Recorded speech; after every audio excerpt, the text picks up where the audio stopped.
Днес е 1 ноември, ден на народните будители, които ние трябва да познаваме добре, като например Христо Ботев, Иван Вазов, Софроний Врачански, Паисий Хилендарски, Васил Левски и още много видни българи.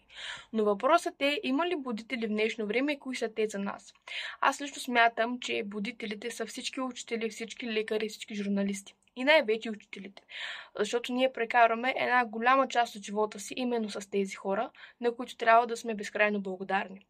Всеки един от нас може да бъде будител, но въпросът е да има самосъзнание. 1 ноември е денят на народните будители. Денят, в който си спомняме за всички добри дела на великите българи.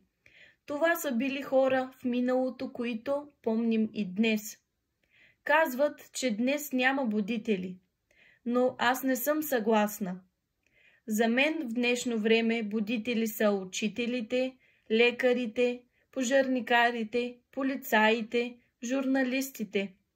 Всеки човек, който е направил нещо добро, който е постигнал целите си, който подбужда към по-добро и дава пример, е будител. С течение на времето думите изменят своето значение. Това се е случило и с думата будител. А в миналото това е човек, който отваря очите на хората към света на новото, към света на знанието и осъзнаването на истински важните ценности. Напътства ги към изграждане на нови знания. Това са хора, посветили живота си на делото, да учат науките, да отварят очите на слепите и да разгърнат ума на тесноградите. Това са хора, оставили след себе си несъизмеримото богатство на знанието. Точно за това трябва да им бъдем много благодарни. Това са хора като Христо Ботев, Иван Вазов, Паисий Хилендарски и още много други, които са живели в различни епохи, но са обединени от общата цел, а именно целта да бъдат различни от масата хора и да заразяват с различието си, защото то е безценно.